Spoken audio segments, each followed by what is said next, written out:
Very good morning to all of you students. जैसा कि हम लोग पीछे पढ़ते चले आ रहे थे और बीच में थोड़ा सा कुछ किसी कारणवश एक हफ्ते का ब्रेक लगा। उस ब्रेक के बाद एक अच्छे कॉन्सेप्ट को लेकर के हम आपके सामने उपस्थित। आज का जो अपना कॉन्सेप्ट है वो प्लांट से संबंधित है, यानी कि पादप से, पौधों से संबंधित बातें हैं। तो क्या आप उन पौधों के जो मेन स्टेज होते हैं उनको आप समझते हैं? अगर समझते हैं तो बहुत अच्छी बात है, अगर नहीं समझते हैं तो आज उन हर एक छोटे से छोटे कॉन्सेप्ट को जरूर समझेंगे। वो चीज़ कैसे समझेंगे आपके सामने है। तो आज इस टॉपिक पे, इस छोटे से लेक्चर में आपके सामने उस डिफिकल्ट टॉपिक को, उस शब्द को क्लियर करेंगे, कंफर्म करेंगे, जो बहुत सारे ऐसे बच्चों को नहीं समझ आता है। तो आज हम देखेंगे concept of sporophyte and gametophyte in plants. ठीक है, क्या पौधों में स्पोरोफाइट और गैमेटोफाइट स्टेज क्या होती है, कैसे बनती है वो, क्या वो एसेक्सुअल रिप्रोडक्शन के दौरान बनती है या सेक्सुअल रिप्रोडक्शन के दौरान बनती है, ये सारी बातें क्लियर होंगी। बस आप कंटिन्यू वीडियो में बने रहें, लेक्चर को देखते रहें। तो हम आपको 2-3 बातें कंफर्म करा दें कि जो प्लांट में, यानी कि जो पौधे होते हैं, प्लांट में जो क्रोमोसोम होता है, यानी कि गुणसूत्र जो होता है वो हमेशा इवन में लिखा जाता है। इवन में होता है मतलब सम संख्या में। आप कभी भी डिप्लॉयड स्टेज यानी 2n अवस्था को हमेशा सम संख्या में पाओगे। मतलब जैसे हम कहते हैं 8, 10, 12, 16, 20, मतलब इस अवस्था, ये जो अवस्था है यानी कि सम संख्या में, ये आप गारंटी के साथ ये बात बोल रहा हूं। आप कहीं पर नॉर्मल हैप्लॉयड और डिप्लॉयड अवस्था बोल दी जाती है और बच्चों को ये चीज़ समझ नहीं आती कि हैप्लॉयड है क्या, डिप्लॉयड है क्या।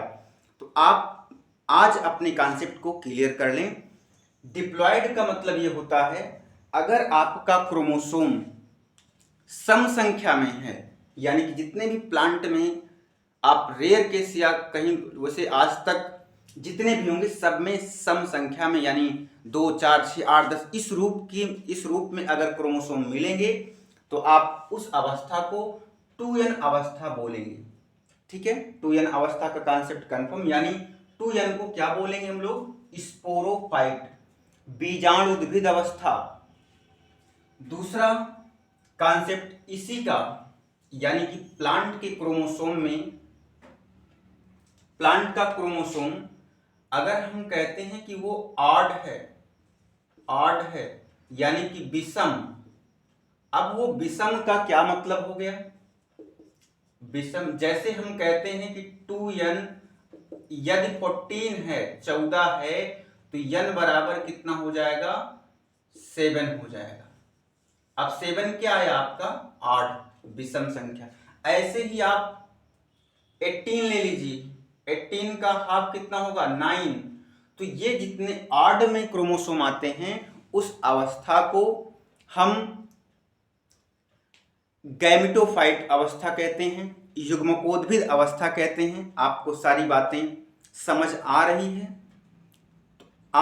तो अभी ये सारे कॉन्सेप्ट, कब स्पोरोफाइट बनेगा, कब गैमेटोफाइट बनेगा, इन सब की चर्चा हम अभी जस्ट तुरंत आपके सामने कैसे क्या होगा देखते हैं।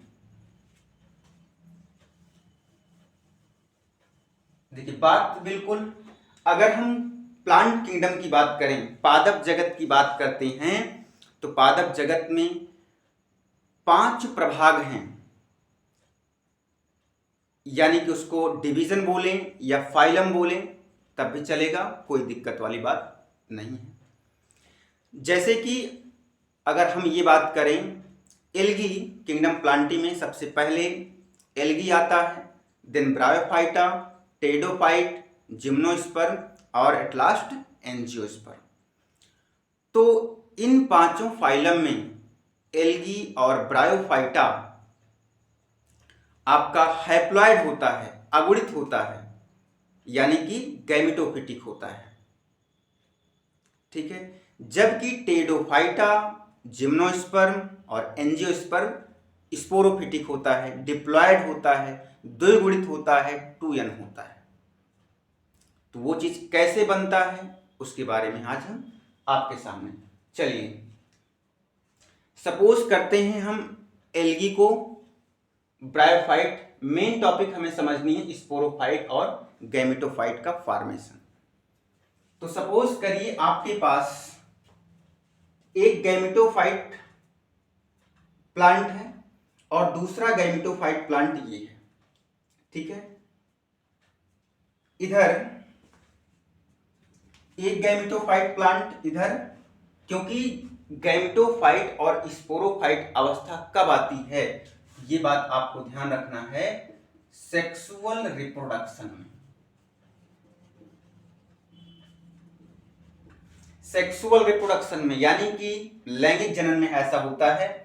अब अगर लैंगिक जनन में ऐसा होता है तो आपको ये बात भी पता है कि लैंगिक जनन में दो अपोजिट यानी कि दो विपरीत जनकों की आवश्यकता होती है, दो विपरीत पेरेंट्स की आवश्यकता होती है इसमें, तो ये सेक्सुअल रिप्रोडक्शन कहा जाता है। तो इसी तरह से आपके सामने एक मान लें आप एक प्लांट इधर, एक प्लांट इधर है, ठीक है। अब प्लांट कैसा है आपके सामने, हैप्लॉइड है, अगुणित अवस्था है। अगर प्लांट अगुणित है तो आप मान के चलो कि हम एल्गी या ब्रायोफाइट पे हैं, ठीक है। तो हम एल्गी मान लेते हैं, ये सेम प्रकार की सेम स्पीसीज की दो एल्गी हैं, ठीक है, सेम स्पीसीज की दो एल्गी हैं। अब अगर ये प्लांट हैप्लॉइड है तो हम किस डिवीजन से और जो गैमीट बनाते हैं, और सबसे अच्छा कॉन्सेप्ट, और गैमेटोफाइट से गैमीट का फॉर्मेशन और स्पोरोफाइट से स्पोर का फॉर्मेशन, जबकि दोनों ही अगुणित हैं बट वो नाम थोड़ा सा डिफर कर दिया गया है। तो मेन प्लांट बॉडी जो है इस एल्गी की, और इस एल्गी की मेन प्लांट बॉडी कैसी है, अगुणित अवस्था है। यानी अगुणित अवस्था का मतलब आप वहां पे समझ पाए हैं, उसमें जो गुणसूत्र की संख्या है वो हाफ होती है, हाफ का मतलब वो विषम संख्या के रूप में है। तो अब ये यन है और गैमीट हमेशा कैसा होता है, यन होता है। तो यहां पर कौन सा डिवीजन होगा, माइटोसिस, ठीक है, माइटोसिस। यानी कि गैमेटोफाइट में माइटोसिस डिवीजन करेंगे तो गैमीट बनेगा, और गैमीट कैसा होगा, यन। मतलब यन से यन बनाने के लिए आपको समसूत्री विभाजन करने की आवश्यकता है, ठीक है। और यहां पर भी आप देखें इस बात को, गैमेटोफाइट यन है और यहां पर गैमीट बनना है, तो यहां पर डिवीजन कैसा होगा भाई, सेम माइटोसिस, माइटोसिस डिवीजन समसूत्री विभाजन होगा। क्योंकि भाई यन से यन बना रहे हो तो सीधा स्वाभाविक सी बात है भाई बराबर, यानी कि अगर इसमें हम कहते 7 क्रोमोसोम है तो इस गैमीट में भी कितने हैं, 7 ही क्रोमोसोम हैं, यानी बराबर है ना। तो समसूत्री, माइटोसिस का मतलब समसूत्री होता है। अब ये दोनों गैमीट, ये गैमीट और ये गैमीट आपस में फ्यूज कर जाते हैं, यानी दोनों आपस में मिल करके एक द्विगुणित कोशिका बनाते हैं, और उस कोशिका का नाम आपके सामने जायगोट है, युग्मनज है, या अगर वही डॉर्मेंसी में चला जाए उसको ओस्पोर बोलते हैं, निषिद्धांड बोलते हैं, ठीक है। तो दोनों गैमीट नर और मादा युग्मकों के मिलने की प्रक्रिया को निषेचन कहते हैं, फर्टिलाइजेशन कहते हैं इसको, ठीक है, फर्टिलाइजेशन कहते हैं। तो अब यहीं पर आपको समझना है, यहीं पर यही कॉन्सेप्ट है, आपको कंफर्म करेगा स्पोरोफाइट और गैमेटोफाइट अवस्था को। निषेचन के दौरान एक द्विगुणित कोशिका बनी, यानी ये n मिला, ये n मिला, दोनों मिलकर के क्या बना लिए 2n, और 2n में यानी इसमें एक कोशिका बनती है, एक कोशिका बनी जिसमें दोनों के न्यूक्लियस एक साथ हैं, और इसको क्या बोल रहे हैं आप, जायगोट। अब कॉन्सेप्ट एल्गी और अन्य प्लांट में समझने का प्रयास करें। अगर जायगोट यानी युग्मनज माइटोसिस डिवीजन करता है, समसूत्री डिवीजन करता है यानी विभाजन करता है, माइटोसिस करता है यहां पर, तो अगर ये 2n है तो ये माइटोसिस डिवीजन करके जितनी भी सेल बनाएगा, समसूत्री का मतलब क्या समझ आता है आपको भाई, सब समझ आता है कि अगर ये 2n है, ये वाली सेल 2n है, तो समसूत्री विभाजन करेगा, तो यानी कि जितनी भी सेल बनेगी वो कैसी होंगी, सभी 2n ही होंगी ना। बात समझ आ रही है, बिल्कुल आनी चाहिए। तो ये अगर 2n बन गया, यानी जितनी भी सेल बनी 2n बन गई, और इन डिप्लॉयड सेल्स का जो ग्रुप है यानी ऊतक बन चुका है, उस अवस्था को क्या बोलते हैं, स्पोरोफाइट बोलते हैं, या स्पोरोफिटिक अवस्था बोलते हैं। यहां पर आपको ये बातें समझ आनी चाहिए, और समझ आ भी रही होगी। तो जायगोट में माइटोसिस करके आप बहुत सारी डिप्लॉयड सेल बना लेते हैं, उस डिप्लॉयड सेल के समूह को आप क्या कहते हैं, स्पोरोफाइट यानी कि बीजाणुविद अवस्था कहते हैं, यानी 2n ही कहेंगे। अगर वही 2n मियासिस कर ले, अर्धसूत्री विभाजन कर ले, ये जो है यहां पर मियासिस, ठीक है, मियासिस का मतलब अर्धसूत्री विभाजन, यानी कि 2n ये है, तो जब अर्धसूत्री विभाजन हुआ तो कैसा बन गया, n हो गया, यानी 2n का हाफ हो गया भाई। 2n का जब हाफ हो गया तो इसको क्या बोल, स्पोरोफाइट से क्या बन गया, स्पोर, ठीक है, और गैमेटोफाइट से क्या बनता है, गैमीट। अब आपने यहां पर मियासिस करा करके क्या बना लिए, स्पोर।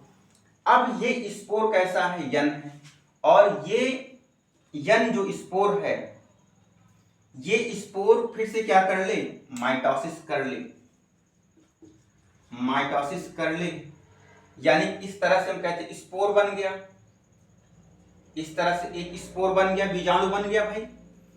अब ये बीजाणु क्या कर रहा है, माइटोसिस, बीजाणु कैसा है, n है, और माइटोसिस कर रहा है, इसका मतलब ये जितनी भी सेल बनाएगा आगे चल करके, वो कैसी बनाएगा भाई, ये बनाएगा n ही बनाएगा, n ही सेल बनाएगा, यानी हैप्लॉइड सेल ही बनाएगा, ठीक है, क्योंकि माइटोसिस का मतलब समान, अपने समान।